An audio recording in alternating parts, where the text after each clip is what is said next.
बैठ जाएं अपनी जगह पर। मैं आज एक कहानी पर आपका ध्यान लेके जाना मांगता हूँ। ये कहानी बड़ी इंटरेस्टिंग है और ये नामान की है और एलिशा की है। ये दोनों कैरेक्टर्स इस कहानी में बहुत फिट होते हैं और इस कहानी से हम ढेर सारी बातें सीखते हैं।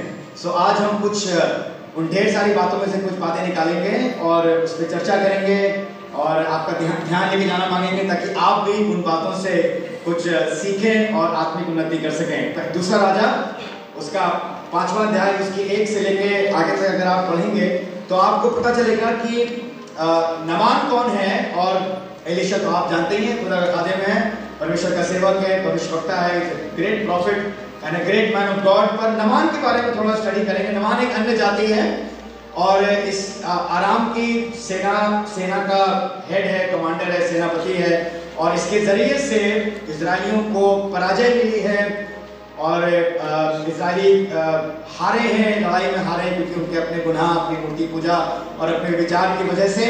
पर नामान का चरित्र मैं चाहूंगा कि आप पढ़ें और आपको मालूम चलेगा कि ये कितना बड़ा आदमी है। जी, अराम के राजा का नामान नाम सेनापति एक सेनापति है।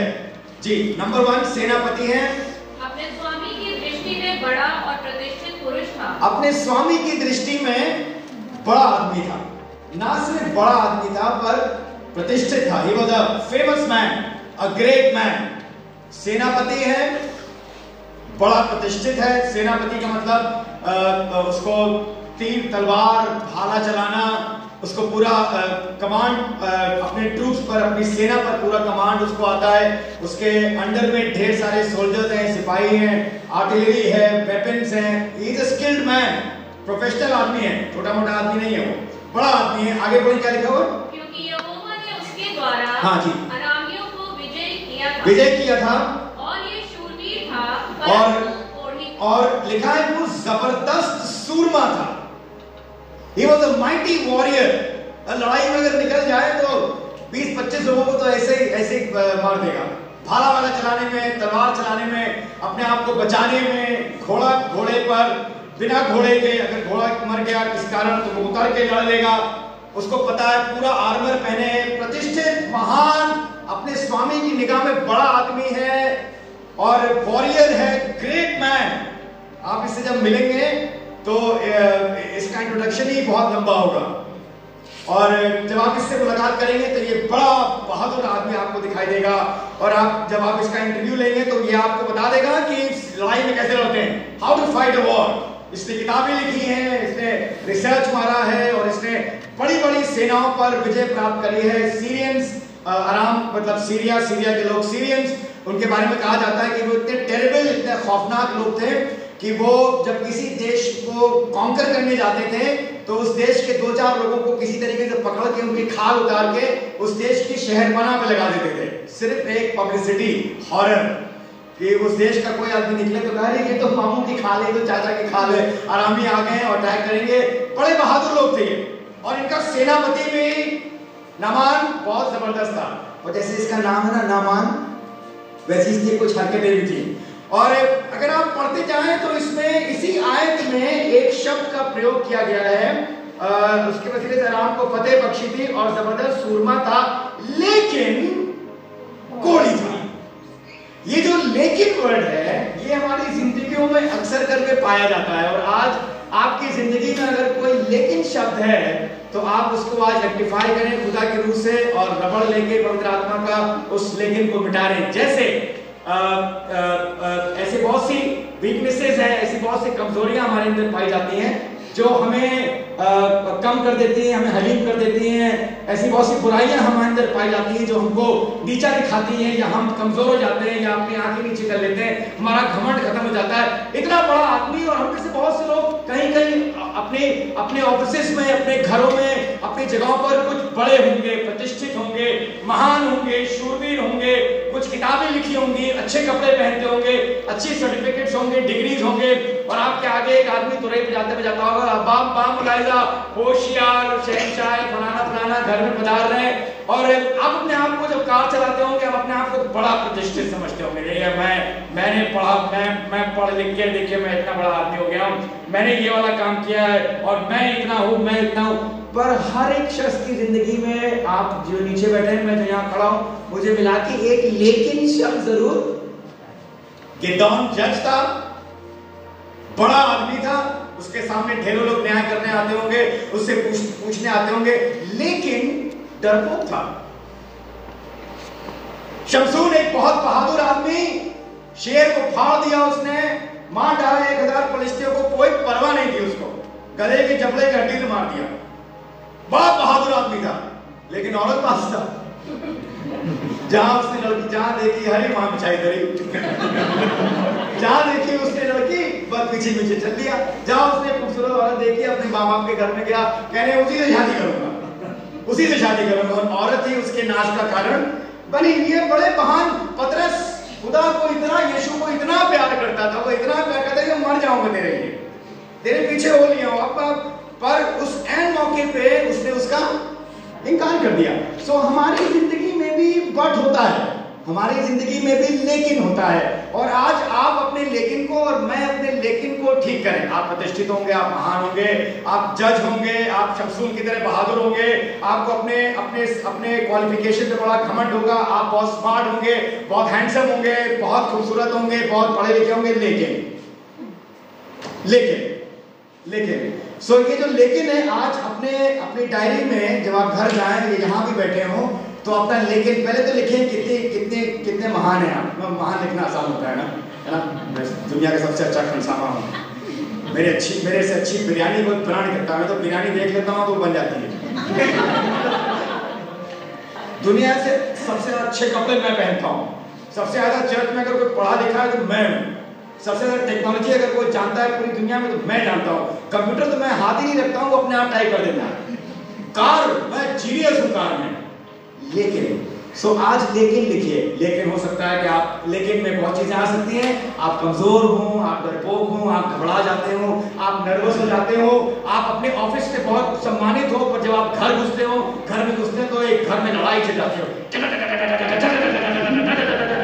आप बहुत रूहानी हो, बहुत आत्मिक हो, बहुत अच्छी प्रेजेंट वर्शिप कराते हो, बहुत अच्छे विचारों को, पर आप बहुत गुस्से वाले हो सकते हैं, है ना? बहुत angry young man, angry old man भी एंग्री। जब चर्च गए तो वहां हाथ उठा के इबादत करी, जब घर आए तो सबके हाथ काट डालेंगे,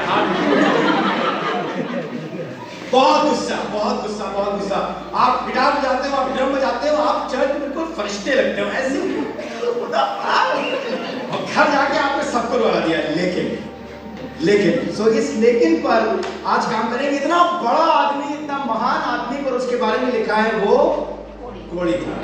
उसके बारे में ये नहीं लिखा है कि उसे शुगर थी, उसके बारे में ये भी नहीं लिखा है कि उसको ब्लड प्रेशर रहा करता था, उसके बारे में ये भी नहीं लिखा है कि वो विकलांग था, उसके लिए स्पेशल सीट थी बस में, उसके बारे में ये भी नहीं लिखा है कि वो कैंसर था या अंधा था या ऐसा कोई रोग था। एक भयंकर बीमारी लिखी थी, और वो बीमारी थी जो उसको डिफॉर्म करती थी, उसको तुच्छ बनाती थी, उसको नीच बनाती थी, और दुनिया का सबसे गंदा, गरीब, घिसा हुआ आदमी भी अपनी खाल, उसकी खाल से नहीं बदलता।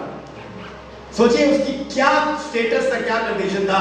इतना महान, इतना बड़ा आदमी, पर अगर वो अपनी खाल बदलवा दे किसी गरीब से और कह दे मैं तुम्हें करोड़ों रुपए दूंगा, मेरी खाल बदल ले, कहेगा नहीं भैया हमारी खाल बहुत अच्छी है, तुम्हारी खाल बिल्कुल, हमारी खाल बहुत अच्छी है। इसलिए he was not deaf, he was not blind, he was not suffering from sugar or blood pressure or cancer, he was a leper. And this लेकिन जो हमारी जिंदगी में पाया जाता है, ये गुनाह को दिखाता है।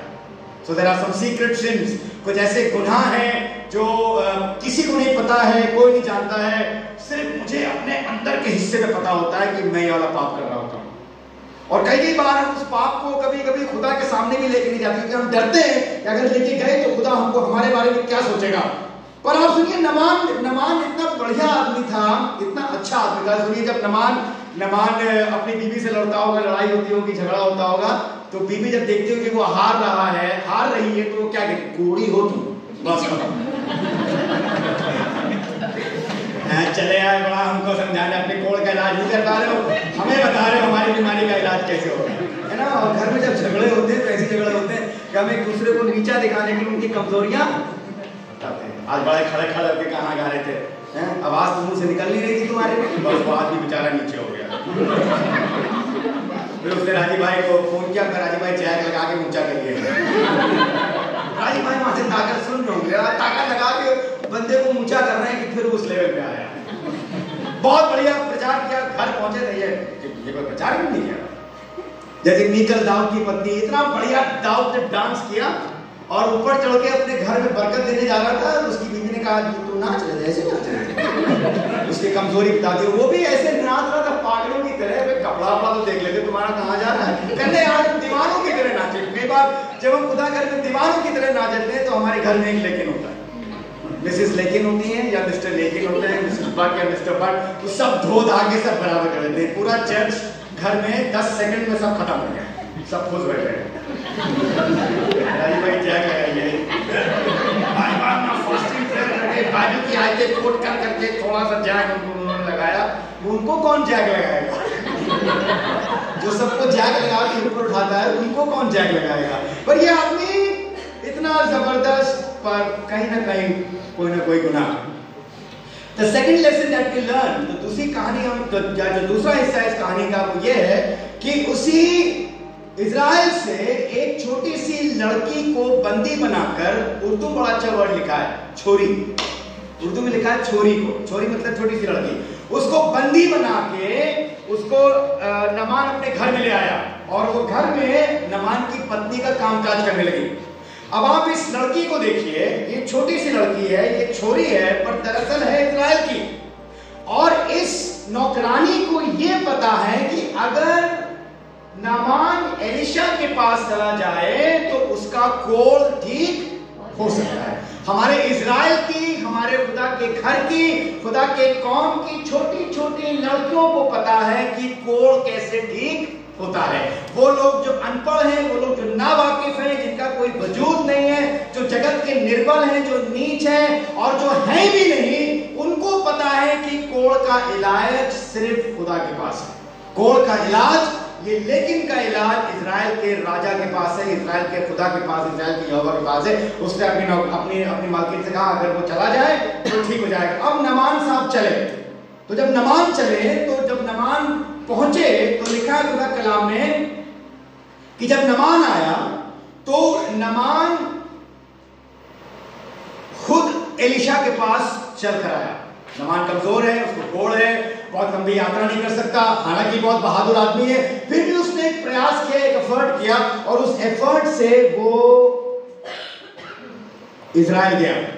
अब आप सुनिए, ये वही नमान है जिसने इजराइल पर जय प्राप्त करी है। Now he is going back to Israel. अब वो दोबारा इजराइल में जा रहा है क्योंकि उसको पता है कि उसकी नौकरानी ने बताया कि यहाँ कोढ़ का इलाज हो जाएगा। अब वो जब वापस इजराइल गया तो लोग उसको देख के डर गए, भैया ये तो वो फिर आ गया, फिर मारेगा, फिर काटेगा, अभी मार के गया, अभी फिर मारने लगेगा, भैया भागो भागो। पर वो आया तो इस बार उसका टेम्परामेंट दूसरा था, इस बार उसका मिजाज दूसरा था। उसने कहा नहीं, हम तुम्हें मारेंगे नहीं, हम खुद ही मजलूम हैं। पर हमको पता लगा कि इजराइल में हमारे कोढ़ का इलाज है। इनाम लेकर आया। आपको पता है कितना इनाम लेकर आया? कम से कम 342 किलो सोना लेकर आया। 342 किलो सोना अगर किसी को मिल जाए तो वो क्या करेगा? सोना तो भूल ही जाएगा, रात में जब देखेगा सो जाओ नहीं। और 10 जोड़ी कपड़े लेकर आया और कपड़े लेके आने के बाद 10वीं आयत में देखिए क्या लिखा हुआ है। 10वीं आयत पढ़िए, इसकी 10वीं आयत में देखिए क्या लिखा हुआ है। तब एलीशा ने जी दूत से उसके पास ये कहला भेजा जी कि तू जाकर, बल्कि नवी आयत में पढ़िए। नवी आयत मुझे बहुत अच्छी लगती है। नामान का कैरेक्टर दिखता है इसके अंदर। सो नामान अपने घोड़ों और रथों समेत आया और एलीशा के घर के दरवाजे पर, इतना बड़ा आदमी, इतना प्रतिष्ठित आदमी, इतना महान आदमी, पर क्योंकि उसकी जिंदगी में ये लेकिन लगा था, वो खुदा के घर पर, खुदा के खादिम के घर पर आके कैसे खड़ा हुआ? दरवाजे पे खड़ा हुआ। मुझे ये बात नमान की बड़ी अच्छी लगती है। जिसको चंगाई चाहिए होती है जिसको हीलिंग चाहिए होती है, जिसको शिफा चाहिए होती है, जिसको बीमारी से छुटकारा चाहिए होता है, जिसको अपने लेकिन से छुटकारा चाहिए होता है, वो खुदा के घर में कैसे खड़ा होता है? आके दरवाजे पे खड़ा होता है। I know that there is healing there. How do you come to God? आप खुदा के घर में कैसे आते हैं? नामान ने अपना वेश नहीं बदला, जैसे था वैसे ही आया। और हम कई बार जब खुदा घर में आते हैं तो अपना वेश सब बदल लेते हैं, सब रूप बदल लेते हैं। लपस्टिक दो तीन लेयर की लगा लेते हैं कि एक लेयर में कुर्सी तो रहेगी, और 3 बजे सुबह उठ के बालों में कलर कर लेते हैं, माइक्रोस्कोप से सारे बाल देखते हैं, ये कलर मारो, बाल पे कलर मारा जा रहा है, कोई कलर सूख रहा है, कोई ड्रायर चल रहा है, और मेकअप वेकअप करके हम लोग भेष बदल के आते हैं। और हमारे सबके पास लेके हैं, है ना? अगर आप डायरी लेकर आए हैं, पेन लेकर आए हैं, तो अपना लेके लिखिए। मैं बहुत देखने में बड़ी खूबसूरत हूँ, लेकिन जब पानी गिरता है तो जब मेरे चेहरे पे पानी गिरता है मैं देखने में बड़ा हैंडसम हूँ, पर प्रेशर नहीं ले पाता, काम वाला प्रेशर। मैं देखने में बड़ा खूबसूरत हूँ, मैं बहुत पढ़ा लिखा हूँ, पर बहुत शॉर्ट टेम्पर्ड हूँ, जल्दी से मुझे गुस्सा आ जाता है। एक बार छींका, किसी ने पूछा आपको, 2 बार छींका, फिर तीसरी बार किसी ने पूछा आपको जुकाम है, बोले हाँ, फिर छींका, फिर आपको जुकाम है, हाँ, फिर तीसरी बार जब उसने पूछा आपको जुकाम, तो काट लिया उसको। शॉर्ट टेम्पर्ड, गुस्सा जल्दी करने वाले लोग, भड़कने वाले लोग, जल्दबाजी करने वाले लोग। अभी प्लान बन रहा है और फोन मिला दिया गया, काम होने से पहले काम कर दिया गया, जाने से पहले पहुंच गए। इतने कई बार लोग इतनी जल्दबाज होते हैं, इतने जल्दबाज होते हैं, धक्का वक्का दे के बैंगन पकड़ने लगते हैं। अरे मैं बैंगन खरीदूंगा, तो बैंगन ना कहीं खत्म हो जाएगा, सब्जी के ठेले पे कहीं बैंगन ना खत्म हो जाएगा, मैं क्या करूंगा? मेरे घर में तो मेरा बैंगन बन जाएगा। घबराहट, ऑल दीज कम अंडर लेके। जब आप आराधना कर रहे हैं तो खुदा गुरु आपको बताता है तुम आराधना तो बहुत अच्छी कर रहे हो, तुम गैर सामान्य बहुत अच्छी बोल रहे हो, मैं तुम्हें बारिश में भेज के तुम्हारे फोटो को छू लूंगा, और तुमने अभी 10 मिनट पहले इसी मुंह से कुछ बोला था। लेकिन तुम अपनी पत्नी को बहुत प्यार करते हो, बहुत अच्छी बात है, लेकिन तुम उससे ठीक से बात नहीं करते हो, और उससे ये होता है हम तो बहुत प्यार करते हैं तुमको, और क्या मर जाए तुम्हारी। कभी दिन में एक बार अपनी पत्नी को गले लगा के कहें आई लव यू। कभी अपने बच्चे को गले लगा के कहें बेटा मैं तुमको बहुत प्यार करते तो मैं प्यार, तुम्हें खिला रहे, तुमको पहना रहे, जब तक इतने दिन तुम्हारी नौकरी होते थे, अब और क्या मर जाए तुम्हारी। पापा आपने पूछा हम बड़ों को सब पैसा दे देंगे, ऐसे तो ना बोलिया। लेकिन ये आके दरवाजे पर खड़ा, और जब दरवाजे पे खड़ा हुआ, इसने दरवाजा नॉक भी नहीं किया, सो हम्बल। जिसे चंगाई चाहिए होती है वो झुक कर खुदा के घर में बिना खटखटाए जल्दी करो, इंस्टेंट हीलिंग चाहिए। जैसे वो ड्राइव थ्रू होता ना, ड्राइव थ्रू देखा आपने KFC का और मैकडॉनल्ड्स का ड्राइव थ्रू, मतलब गाड़ी पे बैठे हैं, बाहर बहुत होता है ये, गाड़ी पे बैठे हैं, यहाँ सब तोड़ डाला गया, यहाँ गाड़ी पे बैठे हैं, पहुंचे, लेडी बोली मैं आपके लिए क्या कर सकती हूँ? उसने कहा कि I want this burger, that cold drink, that soft drink, that hot drink, वो सब लेके दूसरे काउंटर पे गए, फटाक से ATM उसमें कार्ड डाला, फटाक स्वाइप हुए, $20 और पैसे निकल आए, और फिर दूसरे काउंटर पे गए, 2 मिनट रुके, जल्दी करो यार, फटाक से चले करके हम उसने खुदा घर भी ऐसे ही है, खुदा घर में आए खटाक से, पादरी ने कहा हम आपके लिए क्या कर सकते हैं? क्या नाम? फेफड़े में सूजन है, फेफड़े में सूजन है, कार्ड लिए खड़े हैं, डेबिट कार्ड लिए खड़े हैं, स्वाइप मशीन में चेक करेंगे, ठीक हुआ, उधर से पैसे डाले और ड्राइव थ्रू। ऐसा नहीं होता है। दरवाजे पे आके आपका कैरेक्टर टेस्ट हो रहा है खुदा के घर में, आपका चरित्र आजमाया जा रहा है। आसमान में खुदा देख रहा है कि काम निकालने आए हो या मुझसे मोहब्बत करते हो। And so he came and he stood at the door. अब 10वीं आयत पढ़ी क्या लिखा? और एलिशा ने एक नौकर की मारिफत कहला। ये जो बाइबल में नौकर वर्ड है ना, ये बहुत नौकरों को ज्यादा पता है। राजा ने पूछा कि एलिया कहाँ है, तो कहने नौकर ने कहा, एक कर्मचारी ने कहा कि एलिया यहाँ है। फिर पूछा गया एलिशा कहाँ है, तो एक कर्मचारी ने कहा। ये जो एक छोकरी थी ये भी कर्मचारी थी। ये कर्मचारियों को ज्यादा पता है, बादशाहों को कुछ नहीं पता। बड़े लोगों को, आप आगे बढ़िए, तो नौकरानियों को, नौकरों को, ऐसे छोटे मोटे लोगों को ज्यादा इजराइल के खुदा के बारे में पता है, पर बड़े बादशाहों को नहीं पता है इजराइल का खुदा कौन है और कैसे मौजे करता है। सो एनीवे, ये एक नौकर को भेजा और नौकर से भेजकर क्या कहा कि तू जाकर यरदन में 7 बार डुबकी मार, कि तू यरदन में जाकर 7 बार गोते मार, तब तेरा शरीर ज्यों तो तेरा जिस्म फिर बहाल हो जाएगा और तू पाक साफ हो जाएगा। तो नमान सोचने लगा, अब देखिए नमान क्या सोच रहा है। नमान कहने लगा मुझे गुमान था कि वो निकल कर जरूर मेरे पास आएगा। अब नमान क्या सोच रहा है? नमान जब चला तो घोड़ों और रथों के साथ और पैसों के साथ और सोने और चांदी के साथ और 10 जोड़ी कपड़ों के साथ नमान चला, टक पक। और नमान के साथ मीडिया भी चली, पूरा प्रेस रिपोर्टर चले, आज तक के, कल तक के, परसों तक के।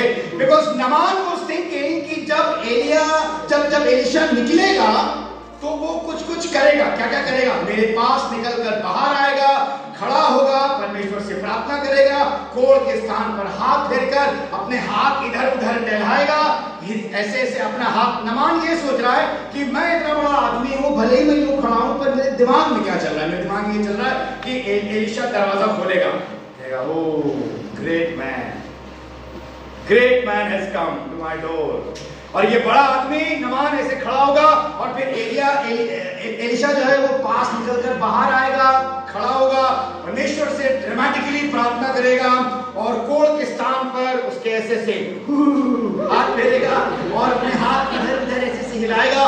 और मीडिया वाले जो हैं वो इस प्रोग्राम को लाइव दिखाएंगे, जैसे कि आप देख रहे हैं भाई बहनों, इस वक्त एलिशा अपने कमरे में है और नमान दरवाजे के बाहर खड़ा है। हमें ये नहीं पता कि एलिशा कब निकल कर आएगा और नमान को छुएगा, पर हम अंदाजा लगाते हैं। हमने एलिशा से इंटरव्यू लिया है और नमान से इंटरव्यू लिया और नमान बोला है कि जब एलिशा बाहर निकलेगा तो वो खड़ा होगा और प्रार्थना करेगा और अपने हाथ ऐसे हिलाएगा, मेरी कोढ़ की तरफ पर मुझे छुएगा और उसके बाद मैं बिल्कुल ठीक हो जाऊंगा। और ये लाइव रिकॉर्डिंग हॉर्लिक्स तो आता है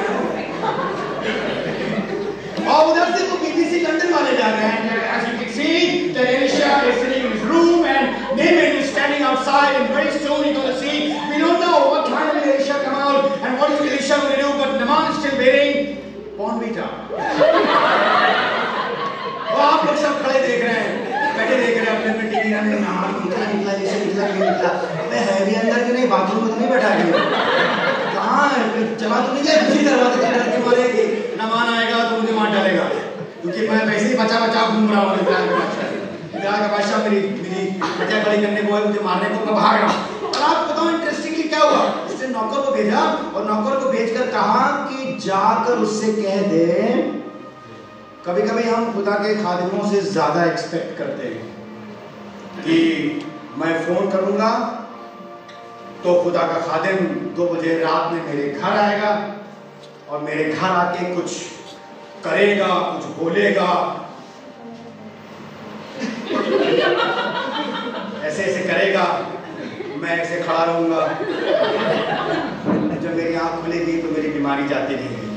उनको ऐसे करना चाहिए, कई बार हम बोलते ना अपने पादरी के लिए, उनको ऐसे करना चाहिए, उनको ये करना चाहिए, उन्होंने ये नहीं किया, उनको वो करना चाहिए था पर उन्होंने नहीं किया। मेरे जब मुलाकात होगी ना, खाल खींच दूंगी उनकी।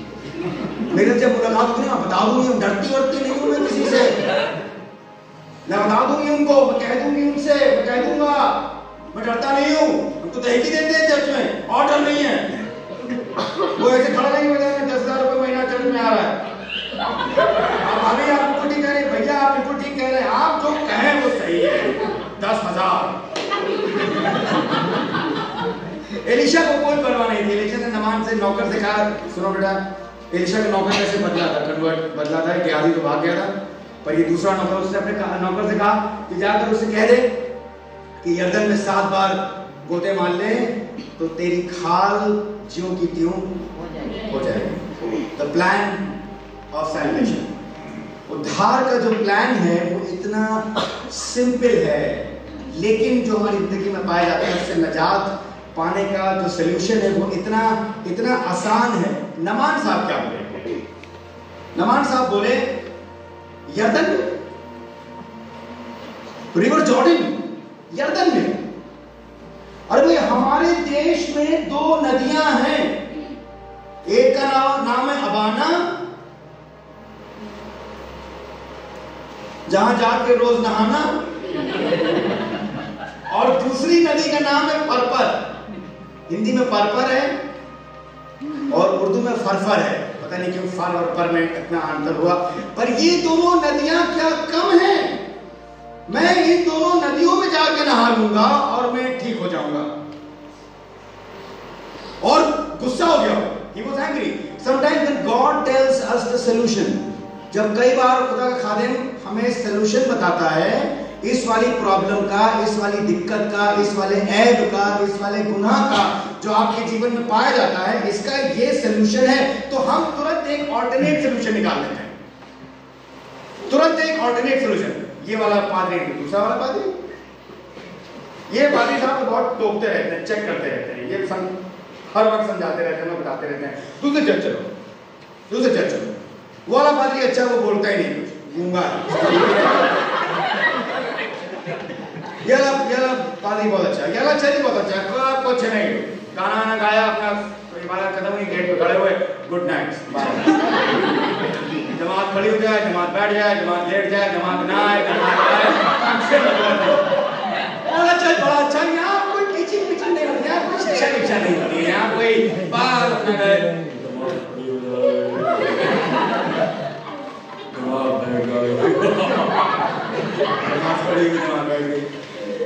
फोन भी नहीं कर सकते आप, कुछ बात भी नहीं कर सकते हैं पादरी से, क्योंकि आप पादरी साहब स्टार्ट ही ऐसे करते हैं, भाई साहब मेरे घर में दिक्कत है, दिक्कत ठीक हो गई, आपको दिक्कत है, हमें दिक्कत नहीं। कहने लगा कि अबाना और फरफर नदियां जो हैं, we take an alternate, but if you want to get healed, अगर आपको चंगाई चाहिए, अगर आपको शिफा चाहिए, अगर आपको नजात चाहिए, तो खुदा ने यर्दन ही ठहराया है, खुदा ने इसी भवन को ठहराया है कि इसी भवन में आपके बच्चे पढ़े, खुदा ने इसी भवन में ठहराया है कि जब आप तहरीकी देने लगे तो आपकी इनकम पे आशीष हो, खुदा ने इसी भवन को ठहराया है कि जब आप इस घर में आते हैं, इबादत करते हैं, तो आपके लेकिन इफ्स एंड बट्स सब दूर हो जाएंगे। Don't find any alternate solution for your salvation. उद्धार के लिए कोई दूसरा चैनल नहीं है, कोई दूसरा प्रोग्राम नहीं है, दूसरा ऑल्टरनेट नहीं है, दूसरा सोल्यूशन नहीं है, आपकी बीमारी के लिए दूसरा कोई सोल्यूशन है नहीं। आप जाइए बाबा के पास, झाड़ फूक के बराबर कर देंगे, छींक छाक के कोल्ड लेके वहां से आप आएंगे, पर उद्धार का program is only in the river Jordan, because that is what God has said. जो खुदा ने ठहराया है आप उसको अलग नहीं कर सकते। अगर खुदा ने नमान से कहा है, अगर एलिशा ने नमान से कहा है यरदन नदी में गोते मार, तो अबाना और फरफर में आप गोते मारते रहिए, कुछ नहीं होगा। बहुत से लोग खुदा घर को छोड़ के सब जगह गोते मार रहे हैं। खुदा के घर में गोते मारिए, उसकी हुजूरी में गोते मारिए, उसके लहू में गोते मारिए, उसके कलाम में गोते मारिए, उसकी इबादत में गोते मारिए, उसके लोगों के साथ गोते मारिए। आप मारते रहेंगे, आपके कोड़, आपकी बीमारी, आपकी तकलीफ, आपकी समस्याएं सब जाते रहेंगे। That is the plan of salvation that God has appointed. अब ये गया, अब इसके नौकरों ने, इसके नौकर, फिर ये नौकर बड़ा इंटरेस्टिंग है, नौकरों को ज्यादा पता है। इसके नौकरों ने आके मालूम क्या कहा, इसके नौकरों ने आके, अगर आप इसकी 13वीं आयत पढ़िए तो लिखा, तब उसके मुलाजिम पास आकर उससे यूं कहने लगे, है हमारे बाप, तो जो आसमान में ये नहीं कहा, सिर्फ इतना बोला, है हमारे, ओ माय फादर। ये नौकर ज्यादा इंटरेस्टेड है, ये छोकरियां ज्यादा इंटरेस्टेड है कि उनका मालिक नमान ठीक हो जाए। नौकर आके कहने लगा कि अगर तुमसे एलिशा कोई बड़ा काम करने को हुक्म तुझे देता तो क्या तू उसे ना करता? बड़ा काम, बड़ा काम, क्या बड़ा काम है? पहाड़ फोड़ डालो, फोड़ दूंगा, पहाड़ में से गुफा बनाओ, बना दूंगा, पहाड़ पे नंगे पैर चढ़ जाओ, चढ़ा जाऊंगा, ट्रेन उठा लो, उठा लूंगा, कोई बड़ा काम मुझे दिया जाए तो मैं कर लूंगा। तो उसने कहा, नौकरों ने कहा, उसने सिर्फ इतना ही तो कहा था कि पानी में जाकर गोते मार ले, सिर्फ जाकर 7 बार गोते मार और तेरा कोड़ ठीक हो जाएगा। The plan of salvation is so easy. इतना सरल है कि विश्वास करो और उद्धार पाओ, तौबा करो और क्षमा और पश्चाताप करो और तुम्हारे गुनाह माफ किए जाएंगे। नहाओ हिंदी में लिखा है नहाओ और शुद्ध हो जाओ। Very simple solution.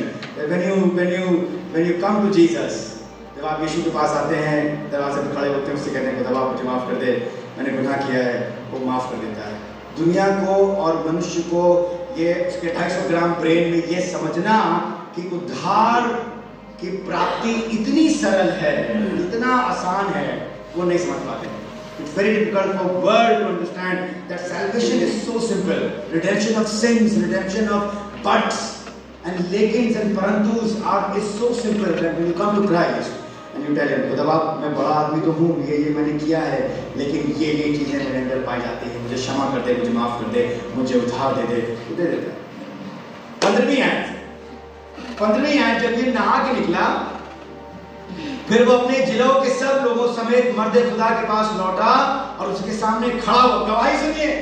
You know why people don't have this kind of testimony? ये जो इसकी गवाही है नमान की, ये जबरदस्त गवाही है। और मैं चाहूंगा जब आप गवाही दें, जब आपको खुदा चंगाई दे, जब आपको खुदा हील करे, जब आपके लेकिन से खुदा आपको नजात दे, छुड़ा ले, तो आपके भी जीवन में ये गवाही होनी चाहिए। लिखा है मैंने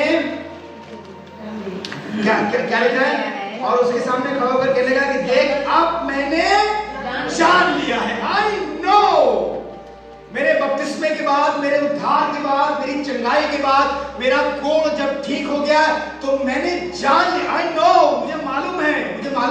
बहुत बार लोग पूछते हैं आपको उद्धार कैसे मिला, कहाँ मिला? कहते मुझे पता है कहाँ है यीशु मसीह। आई नो, मुझे मालूम है वो मेरे अंदर है। मैं उसका एहसास कर सकता हूँ। मैं जब उसका नाम लेता हूँ मेरे रोंगटे खड़े जाते हैं। मैं डिफाइन नहीं कर पाऊंगा, आपको दिखा नहीं पाऊंगा, आपको एक्सप्लेन नहीं कर पाऊंगा, बट आई नो। आप में से कितने लोगों की ये गवाही है कि मैं जानता हूँ अपने अंदर, I know that Jesus lives. मुझे पता है, मैं बयान नहीं कर पाऊंगी, मैं बोल नहीं पाऊंगी, मैं लिख नहीं पाऊंगी, मैं समझा नहीं पाऊंगी। कैसे करूं तेरी मोहब्बत जो मेरे दिल में है और मेरे दिल में जो तेरे लिए मोहब्बत है उसे कैसे बयान करूं, पर मुझे पता है। I know. कितने लोग मेरे साथ ये गवाही देंगे? आई नो, मैं जानता हूँ। आप अपने स्कूल में काम करते हैं, अपने ऑफिस में काम करते हैं, आप लोगों को देखते हैं और आप अपने अंदर ही सोचते होंगे मुझे पता है मेरा यीशु जीवित है, मुझे पता है मेरा उद्धारकर्ता जीवित है, मुझे पता है कि मैं अपने हर स्ट्रेस में, हर बीमारी में, हर लेकिन में, हर परंतु में जब कभी उसके पास जाती हूँ या जाता हूँ, मुझे पता है वो मुझे छूकर पाक साफ करता है और मैं शुद्ध होकर बड़ी खुशी से वहां से निकल कर आता हूँ या आती हूँ। आई नो, अब मैं जान गया। और यही गवाही मेरे आपके पास होनी चाहिए। अब मैं जान गया हूं, आई नो इट, मैं जानता हूं। जब आप शादी करते हैं तो शादी के 6 महीने, साल भर, 3 महीनों में आपकी भी यही गवाही बनती है कि अब मैं जान गया हूं ये मेरी पत्नी है। किसी से पूछते रहे भाई हमारी पत्नी ढूंढ दो, यही पत्नी है। 2 घंटे बाद में कहा मेरी पत्नी ढूंढ दो, अरे अच्छा ये नहीं, उसकी आवाज आप दूर से सुन लेंगे, उसके चलने का ढंग आपको पता है। हजारों लोग खड़े होंगे, अगर वो आवाज लगाएगी चलो कोई जानू कहता हो मुझे माफ करिएगा, मेरी जान को ले लीजिएगा, मैं मेरे पास मेरे भाई को दे पाऊंगा। आप बता दें वो मेरी बीवी है। फोन में भी स्पेशल उसका नंबर सेव करते हैं। फोन आया हनी लिख के, मैंने अपने मोबाइल में हनी माफ करिएगा, हनी ओ मेरी बीवी है, मुझे पता है। नहीं भी आएगा लिख के तो नंबर से बता दूंगा। दुनिया में मुझे 2 लोगों का नंबर याद है, राजीव भाई का, अपनी पत्नी का। अपने लोगों तक का नंबर नहीं याद है। अपने बेटे से फोन करके पूछता हूँ बेटा तुम्हारा क्या नंबर है, तो उसे देखता है पापा आपको मेरा नंबर नहीं पता, बेटा 2 लोगों का नंबर है। और कई बार तो जब किसी ने मेरा नंबर पूछा तो मैंने राजीव भाई का नंबर दे दिया। यहाँ तक अपने बर्थडे की डेट मैं भूल गया। वो मेरे बगल में बैठ के फॉर्म भर रहे हैं और अपने बर्थडे का उसी दिन अपने बर्थडे की डेट भर रहे हैं और हम देख रहे हैं वो उस दिन से याद हो जा रही है लेकिन इसका जन्मदिन। 2-3 लोगों से मेरी मुलाकात है और मैं 2-3 लोगों में बहुत खुश हूँ। ज़्यादा भीड़ बढ़ा के मेरे खाने वाले मेरे मिठाई के मैं उन्हें कम नहीं करना। पर नमान ने कहा पानी में कुछ हुआ उसके साथ, खुदा की हुजूरी में उसके साथ कुछ हुआ। उसने कहा अब मैं जान गया। क्या जाना उसने ये जाना कि सारी पृथ्वी पर इज़राइल को छोड़ और कहीं परमेश्वर, this was his biggest testimony कि सारी पृथ्वी पृथ्वी को छोड़ इजराइल के परमेश्वर के अलावा और कोई यहोवा है ही नहीं, और कोई परमेश्वर है नहीं। ये मेरी गवाही है कि अब मैं जान गया हूं that I know the God of Israel, because this God of Israel has set me free from leprosy। मैं जान गया हूं, मुझे पता है यही खुदा का घर है, यही वो जगह है जहां खुदा ने मुझे रखी है, यही वो परमेश्वर का वचन है, यही उसकी हुजूरी है। अब मैं जान गया हूं कि जब मैं हाथ उठाकर इबादत करता हूं तो खुदा मुझे छू लेता है और मेरी तबीयत दुरुस्त हो जाती है, बेहाल से मैं बहाल हो जाता हूं। अब मैं जान गया और मैं यही चाहूंगा कि आप भी इसी गवाही को जिंदगी में बताएं और बनाएं और नमान और एलीशा से ये कुछ फायदे उठाएं, ये इस कहानी से कुछ सबक लें और इस कहानी की तरह अपनी जिंदगी को गुजारें। आइए अपने सरों को झुकाएं और अपनी आंखों को बंद करें और थोड़ी देर के लिए अपने लेकिन को सोचें। क्या लेकिन है? क्या लेकिन है? पढ़े लिखे हैं लेकिन खूबसूरत हैं, लेकिन बहुत पैसा है, लेकिन बहुत अच्छी सेहत है, लेकिन जिम में जाते हैं पेट अंदर कर दिया, पेट जो है पीठ से चिपक गया है, लेकिन बल्ले इतने बन गए कि दर्दी ने कहा पंडित नहीं सिल सकती आपकी। क्या क्यों करें? इतने चौड़े बना लिए आपने, जो कपड़ा आप लेकर आए हैं 1 मीटर का, उससे सिर्फ आपकी बाहें बनेंगी। लेकिन आप अपनी डाइट का बहुत ध्यान रखते हैं। सुबह उठ के 2 छुआरे, 3 किशमिश, है ना, दोपहर में एक संतरा, आधा 3/4 सेब, है ना, और आधा ग्लास दूध, बिल्कुल थर्मामीटर लगा के देखते हैं 30 डिग्री। हाँ पापा 31 नहीं होना चाहिए, है ना। बहुत से बाजरे की रोटी, अब वो दुकान से मक्का, ज्वार, बाजरा, राजमा सब खरीद के मशीन खरीद ली 6000 रुपए की, दिन भर गेहूं पिसाते रहते हैं। प्योर फूड, है ना। जिम भी बना रखा है कि कौन 1500 रुपए महीना दे, अपना वही जिम करेगा। मशीन टूट गई तो जमीन पे ईटा उठाइए। हेल्थ कॉन्शियस, कपड़े का कॉन्शियस, लेकिन कुछ है ना, लेकिन है ना, लेकिन है ना, किसी का 1 लेकिन होगा, किसी के 2 लेकिन होंगे, दर्जनों लेकिन होंगे, मेरे तो करोड़ों लेकिन है। आज मैं गाड़ी चला के वापस जाऊंगा तो यही सोचूंगा गाड़ी तो मैं चला लेता हूँ, लेकिन व्हाट इज योर लेकिन? आपका बट क्या है? आपका लेकिन क्या? आपका परंतु क्या है? आइए फिर से सबको झुकाएं बना के, लेकिन फाइंड योर लेकिन, अपना लेकिन देखें और इससे कहें खुदा आज मैं तेरे लहू में अपने आप को डूबूंगा। यर्दन का मतलब होता है मौत, और यर्दन यीशु मसीह की मौत को दिखाता है, उसके बलिदान को दिखाता है, उसके लहू को दिखाता है। एलीशा दरअसल नमान से ये कहना मांग रहा था कि उसके लहू में 7 बार डुबकी मार ले तो तू ठीक हो जाएगा। आइए उसके लहू में डुबकी मारे। क्या लेकिन है आपका? बहुत खूबसूरत होंगे वगैरह वगैरह, but still there is some लेकिन, some deficiency, some weakness, कहीं ना कहीं कोई कमजोरी। आज उससे कहें खुदा मुझे माफ कर, मुझे गुस्सा आता है, मुझे माफ कर दे, मैं शॉर्ट टेम्पर्ड हूँ, मुझे माफ कर दे, मैं मोबाइल पे इंटरनेट पे गंदी चीजें देखता हूँ, मुझे माफ कर दे, मैं समसून की तरह हूँ, मैं गिदौन की तरह हूँ, मैं पतरस की तरह हूँ, मैं लालची हूँ, मैं ये हूँ, मैं वो हूँ, मुझे माफ कर दे, मुझे माफ कर दे। गोते मारे, यर्दन में 7 बार गोते मारे, फिर आपकी गवाही दूसरी होगी। अब मैं जान गया हूँ कि इज़राइल के परमेश्वर के अलावा सारी पृथ्वी में और कोई परमेश्वर नहीं है। यानी खुदावंद, हम तेरे शुक्रगुजार हैं तेरे वचन के लिए, शुक्रगुजार हैं तेरे खुदावंद, तूने आज हमसे बातें करी हैं, नमान और एलीशा की कहानी से हमने ये बातें सीखी हैं। प्रभु अपने आप को तेरे हाथों में देते हैं। आज जब हम घर जाएं तो तेरा आत्मा हमको बताए कि कहाँ कहाँ हमारे अंदर कमजोरियां हैं, कहाँ कहाँ हमारे अंदर कहाँ पाए जाते हैं। हम मुअज़्ज़ज़ हो सकते हैं, मुअज़्ज़ज़ और मुकर्रम शख्स हो सकते हैं, जबरदस्त सूरमा हो सकते हैं, पर कोई भी हो सकते हैं। हमेशा प्रभु के लहू से दूर साफ कर, यीशु मसीह के नाम से आमीन।